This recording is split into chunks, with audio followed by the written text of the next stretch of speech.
Today I'm going to be building my cinematic handheld camera rig that can record in 32-bit flow audio, and it also has a 7-inch monitor. I will be using the Canon R7 as the example for this, but this can be used with any camera. First of all, you need to get your camera and you need a camera cage. This is where you're going to put all your accessories on. And the first thing that we're going to be doing is attaching our top handle. I have the Smallrig NATO rail. So this top handle is really nice because it has so many different mounting points. You've got all of these screws on the top. You also have a cold shoe here, a cold shoe here, a screw here, another cold shoe on the top, and then 2 more cold shoes on the back. So in total, you've got 5 cold shoes, and it's really nice to hold. It's really built well. The second part I'm going to be using is this Smallrig side handle. Now this side handle is okay. It's not the best. It's really cheap, which is good. I will leave all this in the link in the description below, and if you do want to go purchase it, I will get a little bit of a compensation, so you will be helping out the channel. For a budget option, this is really great. It's nice, it's light, and the only annoying part about it is screwing it on. It's not like a NATO rail.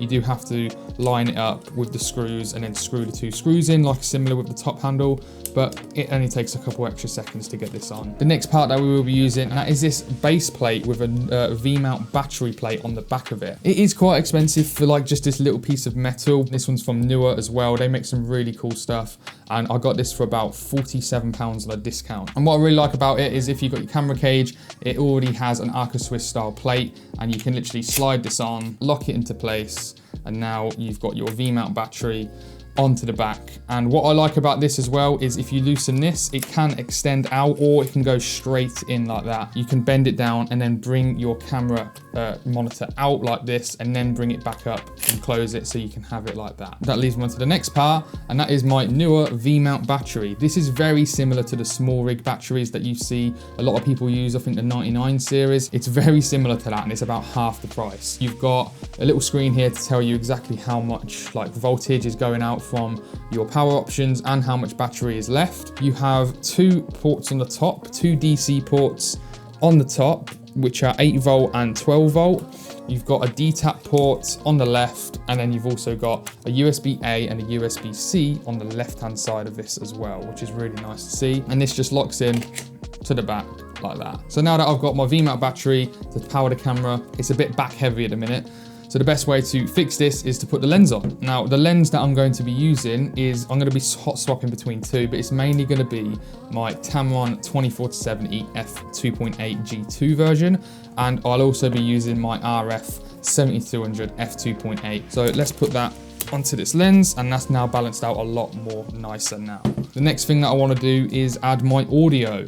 Now the audio is kind of what makes this camera rig for me, in my opinion, and my mic that I use is the Sennheiser MKE 600, which is a really nice sounding professional microphone. It's absolutely amazing, and it's an XLR mic. But the thing is, with this XLR microphone, how am I going to plug it into my R7 or R6, or if you've got like a Sony A7 IV, because they have a 3.5mm input jack. The great thing that I do love about the Sennheiser MKE 600 is that it does come with an XLR to 3.5mm cable. This also can run on a single AA battery.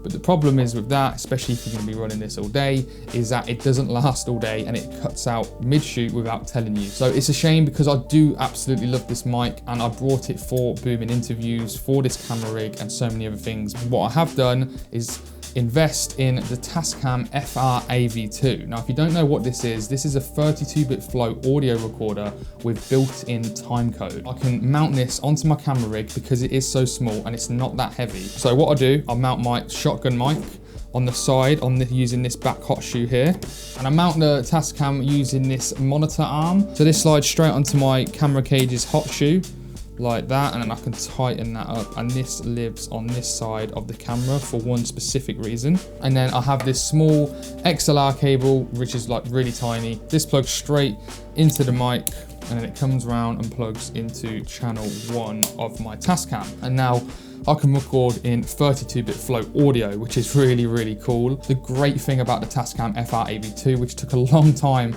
for me to work out, and I will do a full review on it. This Tascam FR AV2 can output timecode to your camera.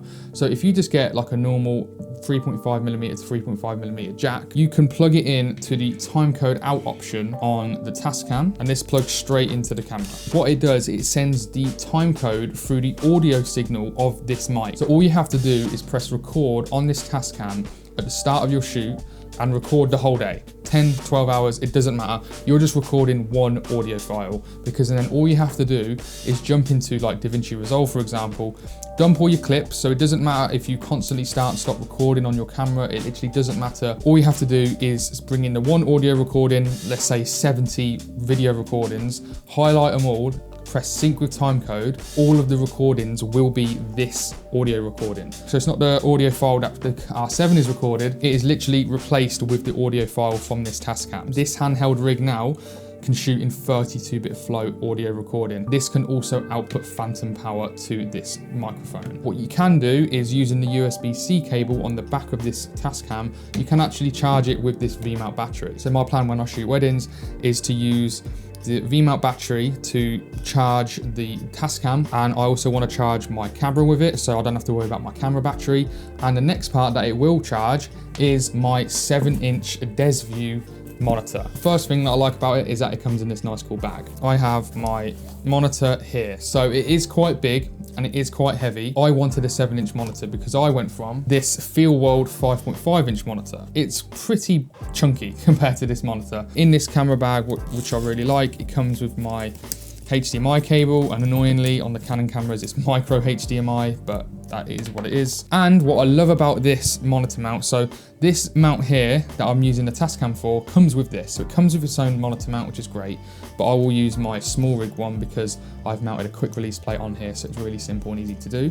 But it also comes with a DTAP to DC in cable, which is really nice because on the side of this Desview monitor, you've got a DC in port and it comes with this. So plugging this straight into my V-mount battery, straight into there, I get power to my monitor, and my monitor lives on top of the top handle here. The one thing about this setup is that, one, it is quite heavy, but I like heavy setups because it is more stable. Now both my cameras do have in-body stabilization and the lens has stabilization, so it's going to be stable anyway, but this just makes it even more stable. The one annoying thing is it doesn't sit properly when you are placing it down. It did when I had my old rails, which was a little bit annoying, but I'd rather have a more compact setup without the rods, because the rods were really annoying when I wanted to zoom in and out on the lens because they just weren't comfortable at all. And what I love about it, like I said, holding the side handle, holding the right side of the camera, I can use the V-mount battery as a third point of contact to hold on my chest. And the best thing about it, this monitor position, is that it's literally right in front of my eyes. If I want to get low shots, I've got my handheld, I can hold the top handle like this, put another second point of contact with my hand, zoom in and out with this lens here. I've still got a good view of the angle. If I want to get low, I can push this monitor mount down, look down and hold on my top handle. I can just quickly swap it out to my 7200. What I love about the Canon RF 7200, it's so small and it's so light. Also, if I do want to change it, mix it up a bit at night as well, shooting the dance floor, for example, when I want to get a little bit of extra light, I can always use my Amaran Ace 25C to light up the dance floor. It comes with this little cold shoe mount. This can just slide straight onto the front here. And then because this is a really cool piece of kit, it just magnetizes on just like that, just to brighten up the dance floor a little bit. The last thing that I wanted to show you is to do with the audio again. The good thing about the Tascam FR-AV2 is that it's got 2 audio recordings. So you've got 2 XLR ports, if you want to obviously plug in 2 XLR ports, but it also has a 3.5mm input jack. So you can plug something like the Rode Wireless Pro. So this can slide straight into here. You can get your other cable, plug your cable in like this, and then plug this into your Tascam. When I now mic up the ceremony, or when I mic up the speeches, I have 2 audio recordings, one for my shotgun, one for my lav mic. It's all time coded and synced. Comment below what you think. Everything here will be linked in the description below for you to go purchase. Leave your questions in the comments below. I'll try and answer the best I can. And yeah, what do you think? Do you think this is a good setup? I can't wait to use it. I've not used it yet fully. Thank you very much for watching, and I guess I'll see you guys on the next one. See you later.